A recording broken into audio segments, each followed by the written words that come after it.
PD is under pressure. The DOJ wants to take over that department, and the city just made national headlines after we exposed officers punching and tasering a man who's deaf. Tonight, we're back investigating a new case, and we're warning you right off the bat, parts of this story are hard to watch. Yeah, this video shows officers on top of a man in the middle of the afternoon, in the middle of the summer, in the middle of a record-breaking heat wave. That man has not been charged for this incident, but he spent more than a month in the hospital with third-degree burns. His attorneys say officers literally cooked him on the blacktop. We've blurred the pictures of those burns here, but we're going to show you more of that a little later in this story. Our chief investigator, Dave Biskuping, interviewed that man and also got that surveillance video. So far, though, we don't have the body camera footage and police reports. That's why Dave is still investigating, and he's here now with the latest. So far, Phoenix PD has issued a statement saying the case is still under both a criminal and internal investigation. And there's also a pretty significant twist we just discovered that we'll need to break down at the end of this report. What day did this happen? July 6th. Okay. I believe it was like around 2 in the afternoon. It was pretty hot that day, right? Like 115 or something? I believe it was breaking record, yeah. This is Michael Kenyon, and it was actually 114 on that day. And what happened left him with scars all over his body, up and down his arms, across his chest, on his legs, with chunks missing from his knees. Just avoid the mirrors now. I don't even care to look.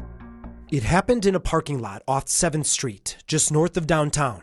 Surveillance video shows Michael on the phone walking to the store. That's when a police SUV pulled up behind him. He says the officers told him to come here, and he did. I walked up to them and with my phone in the hand and said what happened or what's going on. I don't really remember what I said, but I came back. One officer grabbed my one wrist, and then the other officer grabbed my other wrist. Before we go further, here's the backstory. Michael lives in a house close by, practically across the street. And according to Michael, his roommate had just reported a theft from their house. So there was a theft situation going on. Right, and he just... But it wasn't involving you, right? No. A court record search shows Michael has a handful of misdemeanor cases in Arizona. 3 dismissed, 1 guilty judgment for criminal damage, and on this day, he had an outstanding warrant for a failure to appear. But Michael claims he didn't know he had a warrant. And police confirmed these officers didn't know about it either. In my mind, too, I feel like deep down, because I think to myself, I had a bad past, I don't deserve a lot of good things in my life, so I'm like, maybe I did deserve this, you know? That's the background. Now let's get back to what happened. Remember, we don't have body camera video, so we can't hear what's happening. And then they told me instantly in a mean, hostile voice that they were saying you're being detained, and I said, but I'm on the phone. What did I do? I didn't do anything. Please explain to me. And they're like, why are you getting antsy? Why are you seem like you're nervous? And I said, I'm not. I'm just, you scared me. You told me I'm being detained and I didn't do anything. Can you at least explain to me? I want to sit down. Let me sit down. Look, I'm not trying to run. And I sat down on the back of some random person's truck tail. I saw that, yeah. About 15 seconds later, Michael stands. The video shows them struggling for about 30 seconds. Then more officers run up and take him down. They said, give me your arm, stop resisting.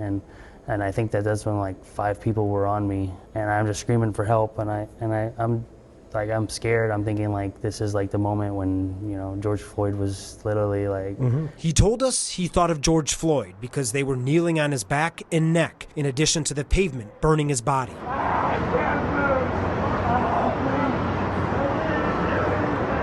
This is it. This is all. This is me. I guess this is where I'm going to stay at. And this is the end, you mean? Yeah, this is the end. Michael spent more than 4 minutes on the blacktop before getting handcuffed, then picked up and dragged to the police car. He said his skin was already bubbling and peeling away. Can you describe the pain? How bad was it? Going through hell in Hades, I guess you'd say. It's feels like your skin's melting off. The lady across the high-rise said that she thought an animal was dying, so that's why she looked out her window.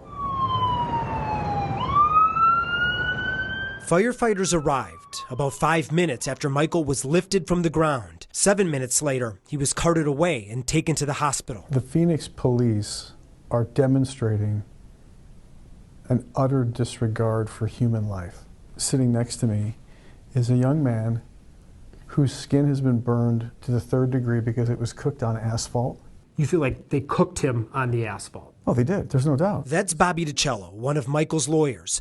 They're planning a lawsuit. They gave us the surveillance and cell phone video, but they say they have not been able to get the police reports either. He had committed no crime and has never been charged with a crime, and he's spent over a month in a burn unit with police peeping through the windows to see what he was doing. If true, that means Phoenix officers knew his condition was bad. And Michael says officers were there for days and often kept him handcuffed. Like, what do you mean they were there? They were just outside the room. They had like this little like clicker thing that's like a blind inside the window, and they just wouldn't let me use my phone, contact my family, and it took certain cops to break the rules to let me use my phone. He says police left after a friend called lawyers and they showed up at the hospital. Now, Michael was hospitalized for more than a month, first in a special burn unit, then in a rehab facility. He says the beginning was the worst, especially getting his dressings changed. Just screaming at the top of my lungs, like wishing it was over, you know what I mean? I wouldn't wish it over. Take a second. And you say you wouldn't wish it on your worst enemy? No. Okay. Yeah, I wouldn't.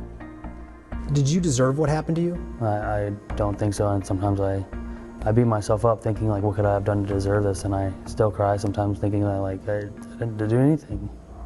Do you think anybody deserved what happened to you? Again, Phoenix says this case is still under criminal and internal investigation. And while the city didn't directly respond to our specific questions about why officers were stationed at the hospital, their statement did say Michael was taken to the hospital and officers learned he had a felony warrant out for his arrest. Now to that twist we mentioned earlier. We just learned that hours after we reached out for comment on this case, officials went to court and filed criminal charges against Michael Kenyon.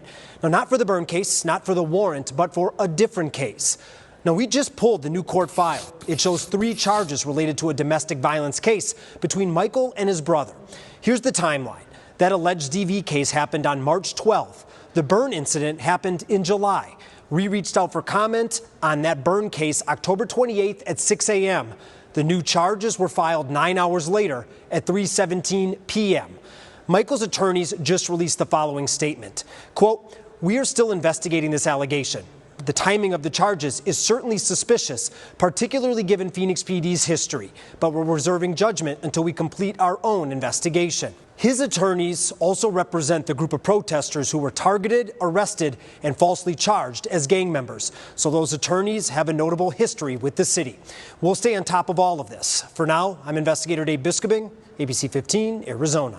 In response to the timing of those new charges, the Maricopa County Attorney's Office denied any conversation between their office and the Phoenix Police Department yesterday. No spokesperson says a prosecutor received the case October 2nd, 2024.